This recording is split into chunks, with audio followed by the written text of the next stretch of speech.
The Mini 4 Pro delivers outstanding photographic performance, posing a serious challenge for lightweight drones aiming to improve on its image quality.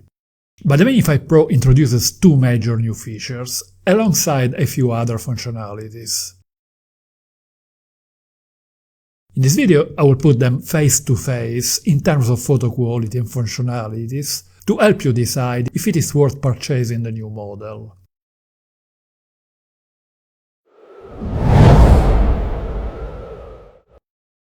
The Mini 4 Pro has a 1/1.3 inches sensor with a field of view equivalent to 24mm and an aperture of f1.7.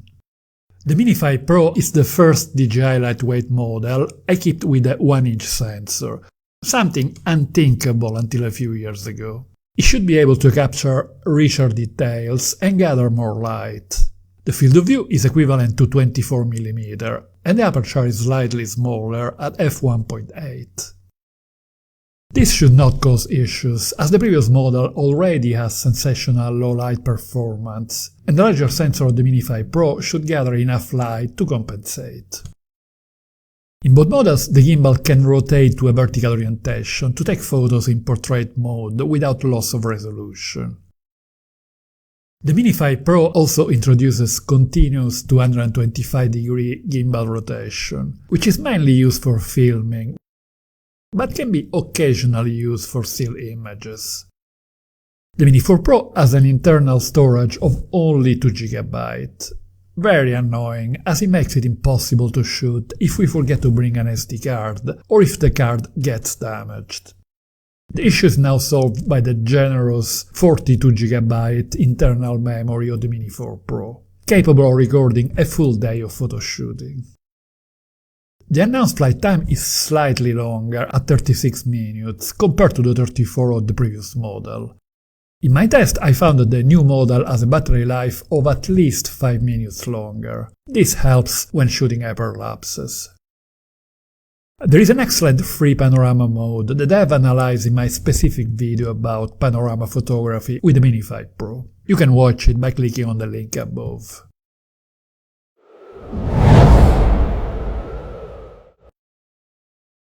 The Mini 5 Pro has a second crucial feature besides the 1-inch CMOS sensor, the 48 Tele mode. One of the main reasons many users opt to purchase the R3S is the presence of the second telephoto lens, which allows for punching in a scene that cannot otherwise be reached, compressing different layers in a scene, or separating a target from the background.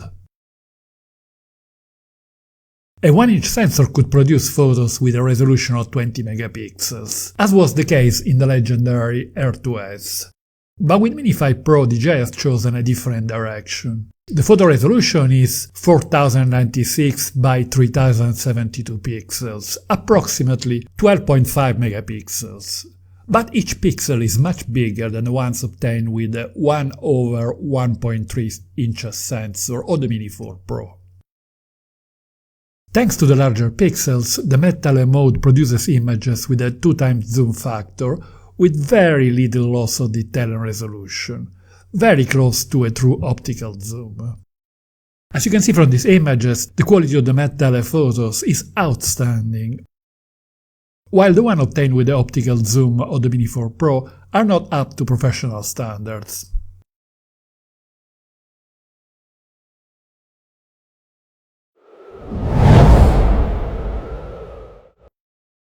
Both models have a quad-Bayer sensor capable of dividing each pixel by 4 to achieve a higher resolution. The photo resolution of the Mini 4 Pro is 4032 by 3024, just above 12 megapixels. When splitting the images by 4, the resolution becomes 48 megapixels, which is useful for large prints and deep crops. The issue with this mode is that the smaller pixels collect less light.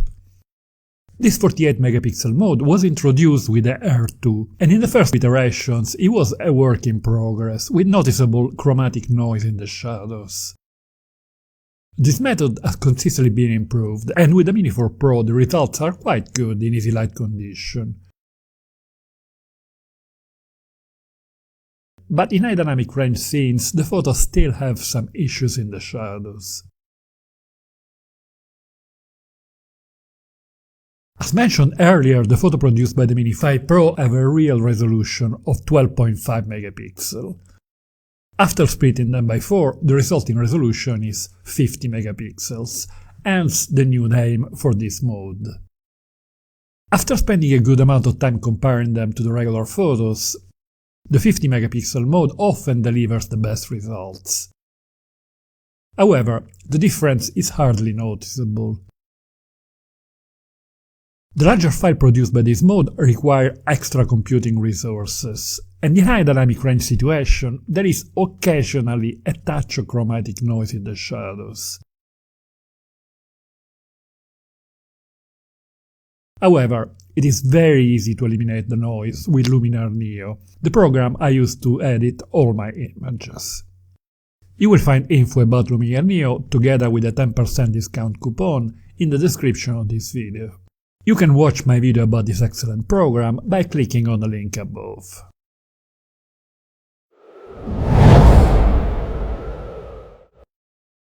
Until a few years ago, I did not take JPEG images seriously, I would only use RAW files. However, the quality of JPEG images has greatly improved in recent DJI models.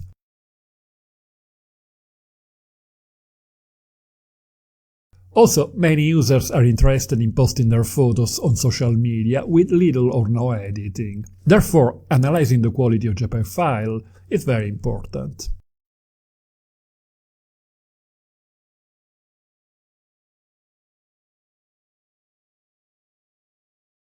Here you can see images of the same scene taken with the two models in JPEG format, under similar light conditions. Although not one after the other, as my Mini 4 Pro is being repaired.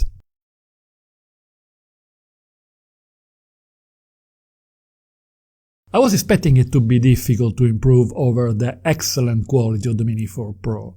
However, on most occasions I prefer the results obtained with the new model, with richer colors and extra detail in the shadows, thanks to the bigger pixels produced by the larger sensor.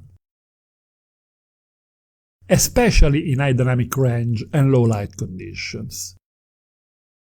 Let me know your opinions in the comment.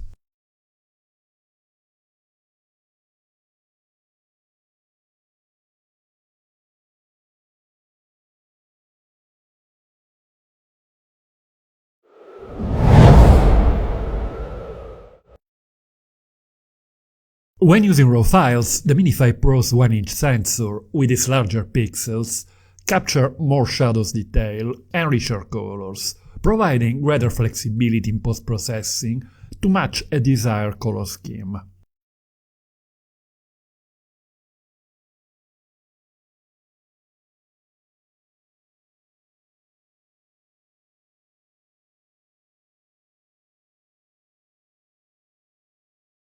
Click on this link to watch my comparison between the Mini 5 Pro and Mini 4 Pro for video quality and functionalities.